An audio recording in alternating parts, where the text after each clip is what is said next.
Welcome साथियों, आपका हार्दिक स्वागत है। यदि आप इस चैनल से पहली बार जुड़े हैं तो सब्सक्राइब ज़रूर कीजिएगा।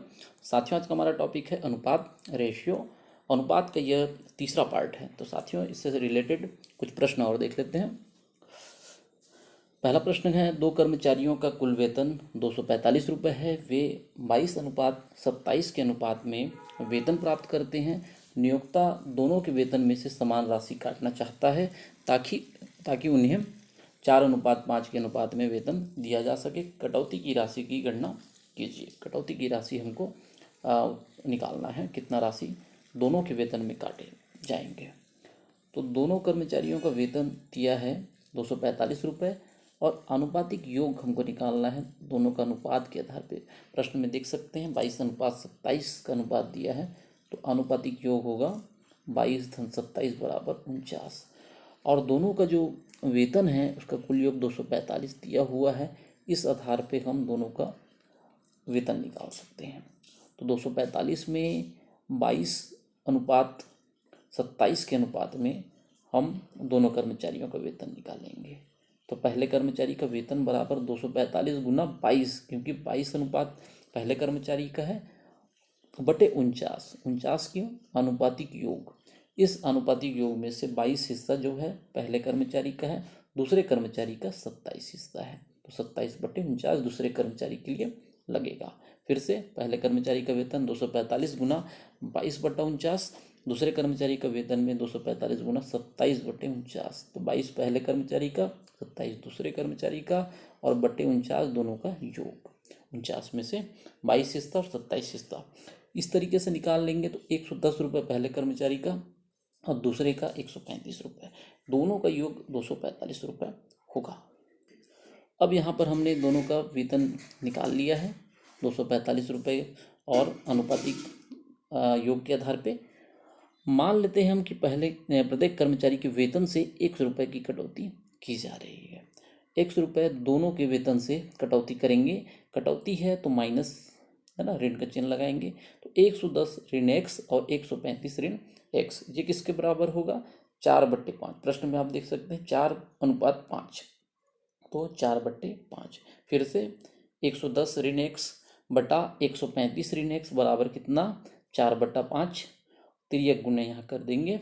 5 का गुना 110 ऋण एक्स से होगा, उसी प्रकार से 4 का गुना 135 ऋण एक्स से होगा। गुना के बाद 550 ऋण 5x इस तरफ राइट हैंड साइड पे 135 गुना 4 540 और 4 और ऋण एक्स का गुना ऋण 4x। पक्षांतर करेंगे, ऋण 4x पक्षांतर के बाद धन 4x हो जाएगा और 550 को पक्षांतर करेंगे तो राइट हैंड साइड में जाकर यह ऋण 550 हो जाएगा। यहाँ पर ऋण 5x और धन 4x में जो अंतर होगा ऋण x होगा। 540 में से 550 नहीं घटेगा, 540 के आगे ऋण का चिन्ह है तो 550 बड़ी संख्या है, 10 जो आएगा वो ऋणात्मक होगा। x का मान 10, अर्थात जो कटौती की राशि है वो 10 रुपये हमारा उत्तर होगा।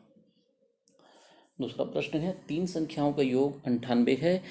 पहली तथा दूसरी का अनुपात 2/3 और दूसरी और तीसरी का अनुपात 5/8 है। दूसरी संख्या ज्ञात कीजिए या बताइए। यहाँ पर देखिए तीन संख्याएं दिया है, हमने तीन संख्या क्या मान लिया? XYZ। जब भी इस तरीके के प्रश्न आएंगे आप उनका अनुपात निकालने के लिए थोड़ा सा यहाँ ध्यान देंगे। X अनुपात Y अनुपात Z, तीनों का जो अनुपात है उसको एक क्रम में रख देंगे। उसके बाद प्रश्न में देखिए पहला और दूसरा का अनुपात 2/3 दिया है ना, 2:3 दिया है। दूसरा और तीसरा का अनुपात दिया है 5/8, यानी 5:8। ठीक, इस तरीके से आप रख देंगे। फिर से देख लेते हैं x अनुपात y अनुपात z। x और y का अनुपात कितना दिया है? 2:3। आप उसके नीचे रख लीजिए, x के नीचे 2, y के नीचे 3। उसके बाद दूसरा और तीसरा मतलब y और z का अनुपात क्या दिया है? 5:8। 5/8, 5:8।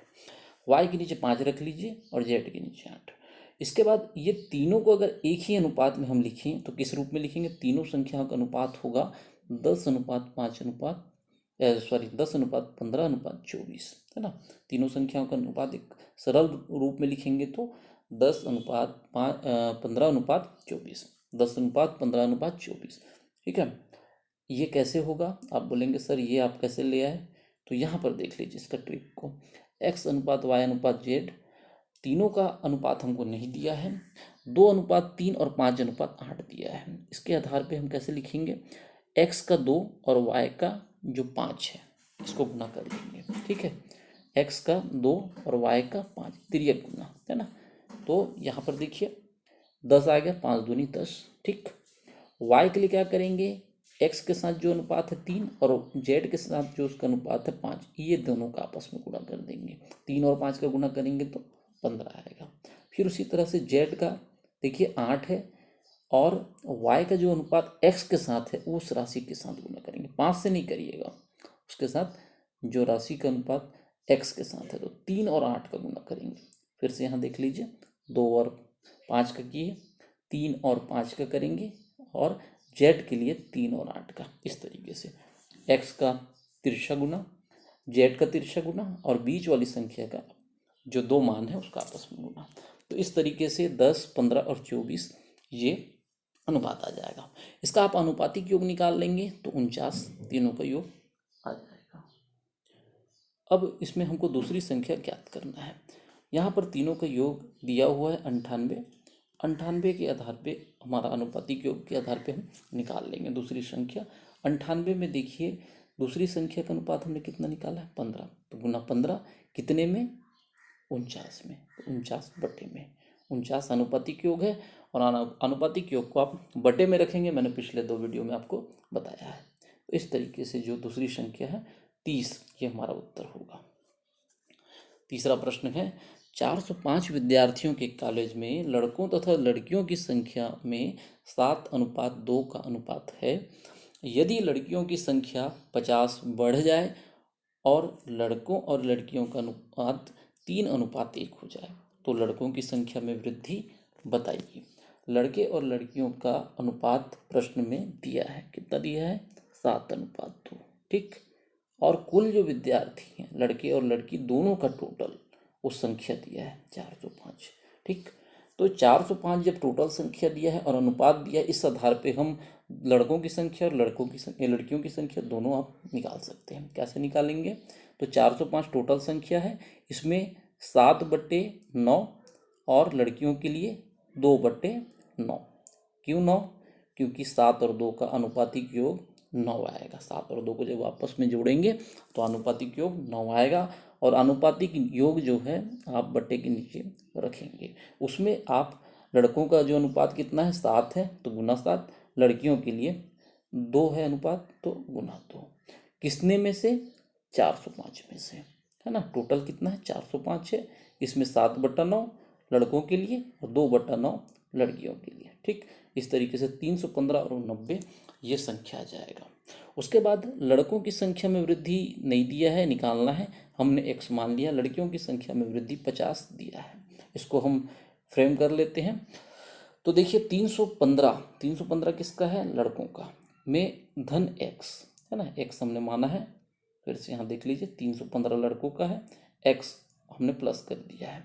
लड़कियों का कितना है, 90, उसमें कितना जोड़ना है, धन 50। ठीक, ये किसके बराबर हो जाएगा, 3:1 के बराबर हो जाएगा। ठीक, तो 3/1 लिख दिया। यहाँ पर तिर्यक गुना आप कर दीजिए, तो 3 का गुना होगा 90 और धन 50 से, 1 का गुना 315 धन 1 से।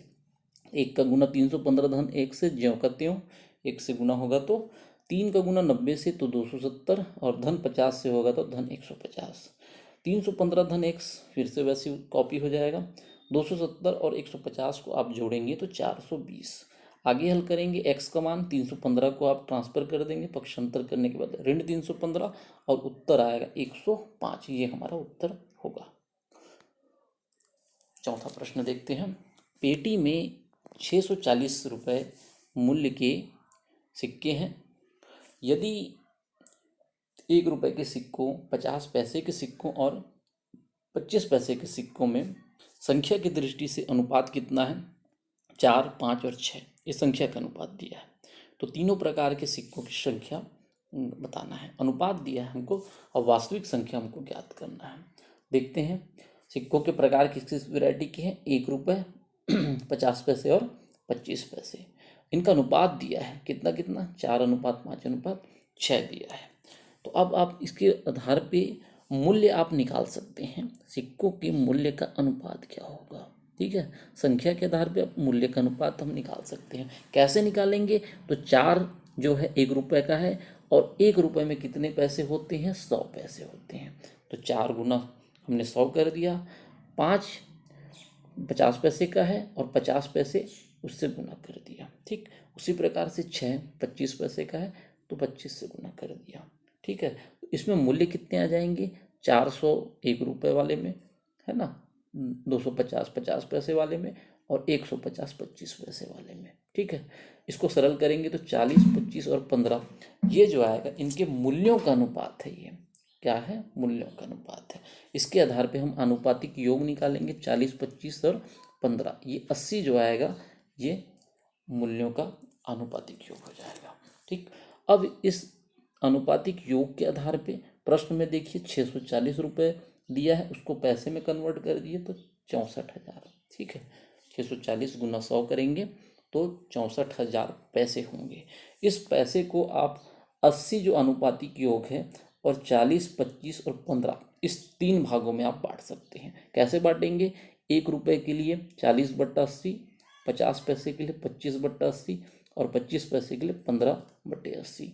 40 25 15, 40 25 15, है ना। फिर से देखिए, 1 रुपये के ये 40 दिया है तो गुना 40, 50 पैसे में ये अनुपात 25 निकाला है तो गुना 25, 25 पैसे वाले में 15 अनुपात है तो गुना 15। ठीक, अब यहाँ पर देखिए कि बटे में 80 ये अनुपातिक योग सब में कॉमन रहेगा। ठीक है, यहाँ तक तो आपको समझ में आ गया होगा।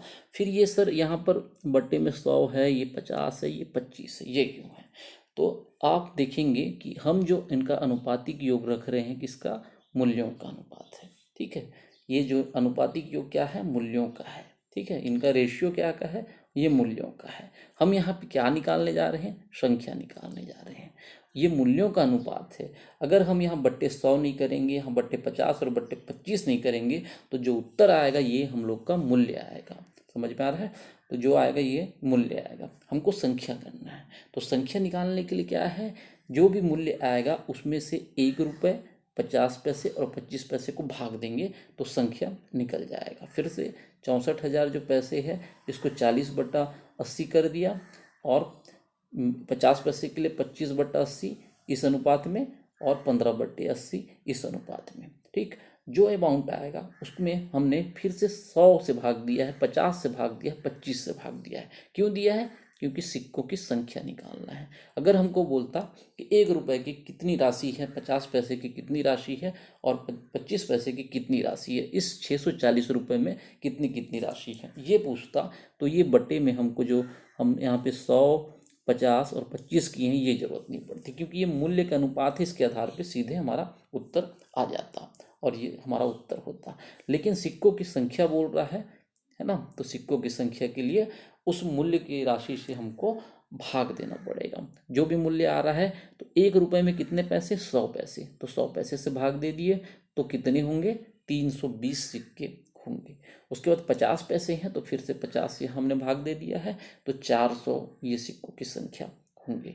25 पैसे के लिए यहाँ पर देख सकते हैं 25 से भाग दिया है तो 480 सिक्के की संख्या इसमें आएगा। तो यह आप समझ सकते हैं। अगर प्रश्न में इसी को धनराशि पूछ लेगा, सिक्कों की संख्या नहीं पूछेगा, तो आप यहाँ पर इससे भाग नहीं करेंगे। ठीक है, यहीं पे जो आएगा हमारा उत्तर होगा।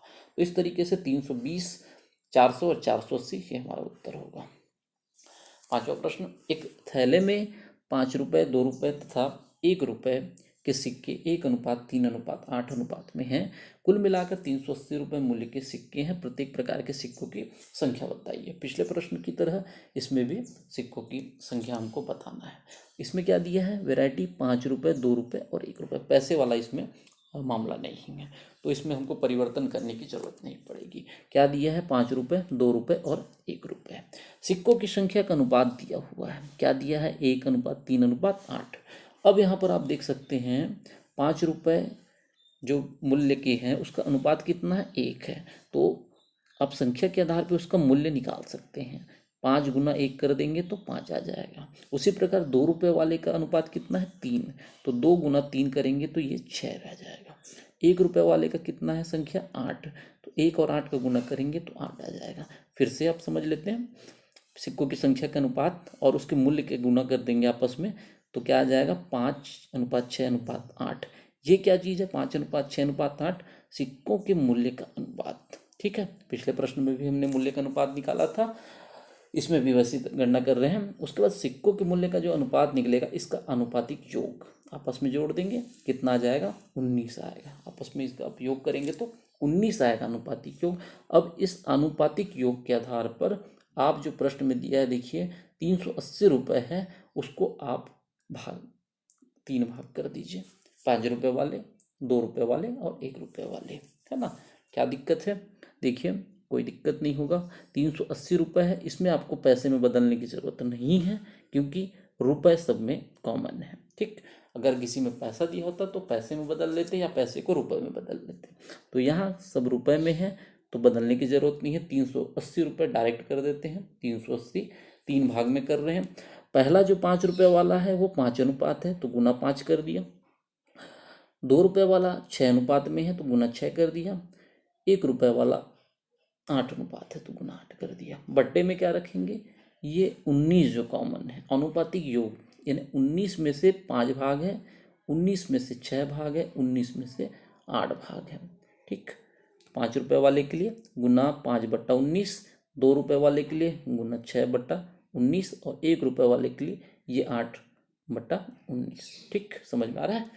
अब बोलेंगे सर यहाँ पर 5 और यहाँ 2 और 1, पिछले प्रश्न की तरह हमने 100 पैसे से भाग दिया था, 50 पैसे से भाग दिया था, 25 पैसे से भाग दिया था। क्यों भाग दे रहे हैं? क्योंकि हमको संख्या ज्ञात करना है। अगर यहाँ बोलता ₹5, ये 380 रुपये में ₹5 वाले कितने रुपए हैं, सिक्के की राशि की गणना, तो यहाँ 5 से हम भाग नहीं देते। ठीक है, ₹5 वाले कितनी राशि है, ₹2 सिक्के वाले कितने मूल्य के हैं और ये कितने मूल्य है, ₹1 वाले कितने मूल्य है, ये पूछता तो हमको यहाँ भाग देने की जरूरत नहीं है।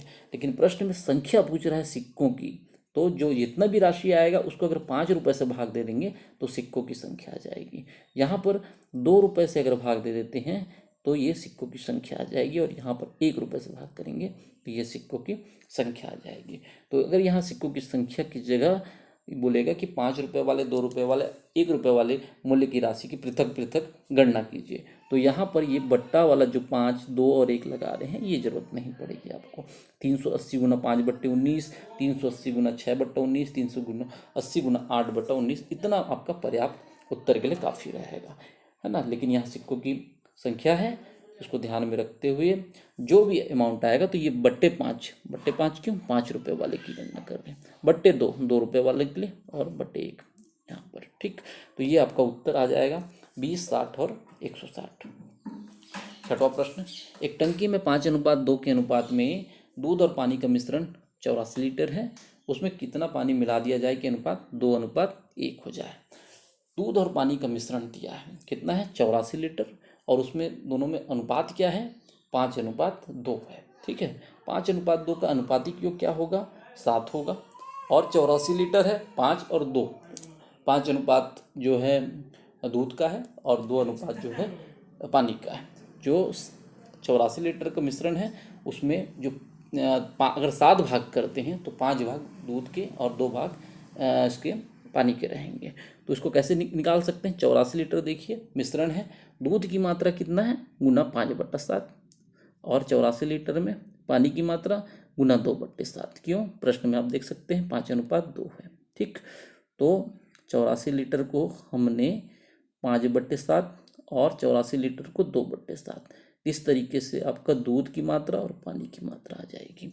अब 84 लीटर में देखिए दूध की मात्रा कितना 60 लीटर, 84 लीटर में पानी की मात्रा 24 लीटर। कैसे? गुना 5/7 गुना 2/7। क्यों 5? क्योंकि यहाँ 5:2 दिया है। बट्टे 7 क्यों? अनुपातिक योग, 5 और 2 का अनुपातिक योग 7 आएगा। ठीक, अनुपातिक योग क्या है हम पिछले वीडियो में लगातार देखते आ रहे हैं, तो अब तक आपको क्लियर हो गया होगा उम्मीद करता हूँ। तो यहाँ दिक्कत नहीं होनी चाहिए। 84 लीटर को 2 भाग में हमने बांट दिया, दूध और पानी का मात्रा अलग अलग निकाल लिए। कैसे निकाले हैं? इसके अनुपात के आधार पे 5/7 किया, 2/7 किया। 60 लीटर दूध और 24 लीटर जो है 60 लीटर दूध और 24 लीटर पानी, ये दोनों का टोटल आप देखेंगे 84 लीटर होगा। ठीक, 84 लीटर को हमने डिवाइड कर, अब इसमें देखिए x लीटर पानी मिला दिया जाए, x लीटर पानी मिलाएंगे तो ये जो x लीटर है किस में बढ़ेगा, इसमें बढ़ेगा, पानी में बढ़ेगा। तो देखिए दूध की मात्रा ज्यों का त्यों 60 लीटर है, 60 रख दीजिए, बटे 24 लीटर पानी है, x लीटर पानी और मिला रहे हैं मतलब बढ़ रहा है तो धन, ठीक है, 24 धन x, ये किसके बराबर हो जाता है, प्रश्न में देखिए 2:1, 2:1 को 2/1 भी लिख सकते हैं। फिर से देख लेते हैं, 60/24 धन x, 24 धन x क्यों, 24 में x लीटर पानी और मिला रहे हैं इसलिए, किसके बराबर 2:1 तो 2/1। अब यहाँ पर तिर्यक गुना, ठीक, तो 2 और 24 धन x का गुना 60 का गुना 1 से ज्यों का त्यों, 24 धन x को गुना करेंगे 2 से तो 48 धन 2x बराबर 60, 2x 48 का पक्षांतर कर दिया तो इधर ऋण 48, x का मान निकालेंगे तो 12/2, 6 लीटर ये हमारा उत्तर आएगा। 7वां प्रश्न, एक बर्तन में 5:2 के अनुपात में दूध और पानी का मिश्रण 56 लीटर है, उसमें कितना पानी मिलाया जाए कि अनुपात 4:5 हो जाए। पिछले प्रश्न का जैसा सेम प्रश्न है, बार बार इस तरह के प्रश्न आप बनाएंगे तो इसमें आप पारंगत हो जाएंगे और परीक्षा में ज़्यादातर इसी तरीके के जो प्रश्न आते हैं। मैंने पिछले 3 वीडियो में जो कलेक्शन रखा है आपकी परीक्षा को ध्यान में रख के रखा है। आप अगर ऐसे प्रश्नों को बार बार प्रैक्टिस करेंगे अपने टेक्स्ट बुक से, अपने गाइड से, तो आपको बहुत अच्छे से तैयारी हो जाएगी और परीक्षा की दृष्टि से ही मैंने ये इन प्रश्नों को वीडियो में आपके लिए रखा है। तो देखते हैं यहाँ पर दूध और पानी का जो अनुपात है कितना है, 5:2। पिछले वीडियो की तरह इसमें भी आप अनुपातिक योग निकाल सकते हैं, 5 और 2 का योग 7 होगा। अब पिछले में था 84 लीटर, इसमें है 56 लीटर।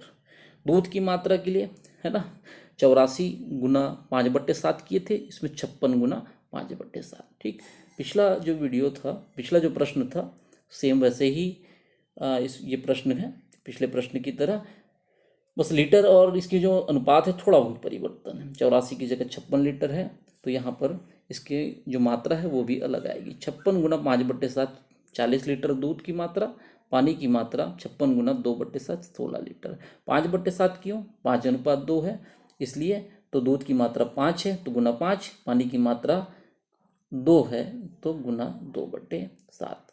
7 क्यों, अनुपातिक योग 7 है। ठीक है, तो अनुपातिक योग बट्टे के नीचे ही रखेंगे, इसको फ्रेम करते समय आप गलती नहीं करेंगे। ठीक, तो 40 लीटर और 56 लीटर दूध और पानी, ये दोनों का टोटल 56 लीटर होगा, आप चेक कर सकते हैं। ठीक, इसके बाद इसमें x लीटर पानी मिला लिया जाता है। x लीटर जब मिलाएंगे तो क्या होगा, किस में बढ़ेगा, दूध में बढ़ेगा कि पानी में, पानी में ही बढ़ेगा। पानी में बढ़ेगा तो 16 धन x लीटर ये मान लेते हैं। अब आगे देखते हैं, 40 ज्यों का त्यों, क्योंकि दूध तो नहीं मिला रहे हैं, पानी मिला रहे हैं, तो दूध यथावत रहेगा 40 लीटर। पानी बढ़ रहा है तो 16 धन x हो रहा है तो 16 धन x। अब यहाँ पे प्रश्न में देखिए 4:5 हो जाता है, तो 4:5 को 4/5 के बराबर लिख लेते हैं। तिर्यक गुना यहाँ पर आप कर सकते हैं, है ना। तिर्यक गुना के बाद क्या होगा, 4 का गुना 16 धन x से होगा तो 16 और 4 का गुना 64, x का गुना 4 से तो धन 4x। उसी प्रकार से 40 गुना 5 200। आगे हल करेंगे 64 को पक्षांतर, तो इधर राइट हैंड साइड में ऋण 64 हो गया, 4x ज्यों कहते हैं। x निकालने के लिए 200 में से 64 घटाने के बाद क्या आएगा, 136 आएगा, और 4 जो है इधर गुना में, पक्षांतर के बाद बट्टे में, तो इस तरीके से 34 लीटर ये हमारा उत्तर होगा। साथियों, उम्मीद करता हूँ ये वीडियो आपके लिए यूजफुल, हेल्पफुल रहेगा। लाइक शेयर कमेंट के माध्यम से अपना प्यार देते रहें, और यदि कोई डाउट हो, शंका हो, तो आप उसे कमेंट के माध्यम से मुझे अवगत करा सकते हैं, ताकि आपकी डाउट का, शंकाओं का समाधान कर सकें। साथ ही आपको इस चैनल, इस वीडियो से रिलेटेड कोई उपयोगी सुझाव लगते हैं तो उसे मुझे कमेंट के माध्यम से ज़रूर अवगत कराएं, ताकि आवश्यक सुधार और परिवर्तन किया जा सके। Thank you.